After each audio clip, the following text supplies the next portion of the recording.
बहुत समय पहले की बात है। एक घने जंगल में विभिन्न प्रकार के जानवर रहते थे। उस जंगल में एक चालाक और चंचल बंदर का नाम टोनी था। टोनी अपनी चपलता और शरारतों के लिए जंगल में प्रसिद्ध था। वह हमेशा दूसरों के साथ मजाक करता, उनका उपहास उड़ाता और हंसी मजाक में दूसरों को तंग करता था। उसकी इस आदत से सभी जानवर परेशान थे, लेकिन वह किसी की भी बात नहीं सुनता था। इसी जंगल में एक भालू भी रहता था, जिसका नाम बिल्लू था।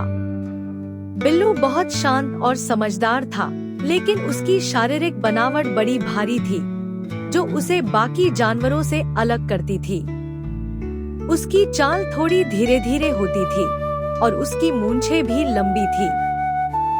टोनी ने कई बार बिल्लू का मजाक उड़ाया था और उसे धीमा, भारी और आलसी कहकर हंसी उड़ाई थी। एक दिन टोनी ने फिर से बिल्लू को देखा।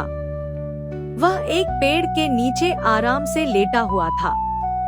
टोनी के मन में एक शरारत आई और वह बिल्लू के पास गया। उसने बिल्लू की बड़ी मूंछों को खींच लिया और हंसी में बोला, तुम तो जैसे सोने के लिए बने हो। तुम्हारे जैसे तो घूमते घूमते पूरे जंगल की आधी दूरी तय कर सकते हैं, लेकिन तुम तो आराम से लेटे रहते हो। टोनी का यह मजाक पूरी तरह से बिल्लू के ऊपर था, लेकिन बिल्लू चुप रहा और उसने टोनी की बात का कोई जवाब नहीं दिया। कुछ समय बाद जंगल में एक बड़ा तूफान आया। तेज हवाएं चलने लगी और पेड़ पौधे टूटने लगे। सब जानवर इधर उधर भागने लगे। जंगल में एक बहुत बड़ी नदी भी बहती थी और तूफान के कारण वह नदी उफान पर थी। जंगल के सभी जानवर इस खतरे से बचने के लिए अपनी जान बचाने की कोशिश कर रहे थे। टोनी, जो अपनी चपलता में बेहद विश्वास करता था, वह अपनी चपलता से नदी को पार करने की कोशिश कर रहा था, लेकिन तेज पानी और उफान की वजह से उसे नदी पार करना मुश्किल हो गया। टोनी का शरीर पानी में बहने लगा और वह मदद के लिए चिल्लाने लगा। उसी समय बिल्लू भालू ने अपनी ताकत से पेड़ की शाखा को तोड़ लिया और नदी की ओर दौड़ा। वह पानी में कूद पड़ा और बड़ी आसानी से टोनी तक पहुंचा। बिल्लू ने टोनी को अपनी पीठ पर चढ़ाया और उसे सुरक्षित किनारे तक ले आया। टोनी ने बिल्लू का धन्यवाद किया और कहा, तुम सच में बहुत मजबूत हो। मैंने तुम्हारी ताकत का कभी अंदाजा नहीं लगाया था। बिल्लू ने मुस्कुराते हुए जवाब दिया, टोनी, ताकत सिर्फ शरीर की नहीं होती, दिल की भी होती है। तुम मुझे धीमा और भारी कहते थे, लेकिन जिस वक्त तुम्हारी जिंदगी खतरे में थी, तब तुम्हारी चपलता काम नहीं आई। शरीर से भारी होना हमेशा नुकसान नहीं होता, क्योंकि भारी शरीर मजबूत भी हो सकता है। टोनी को अपनी गलती का एहसास हुआ।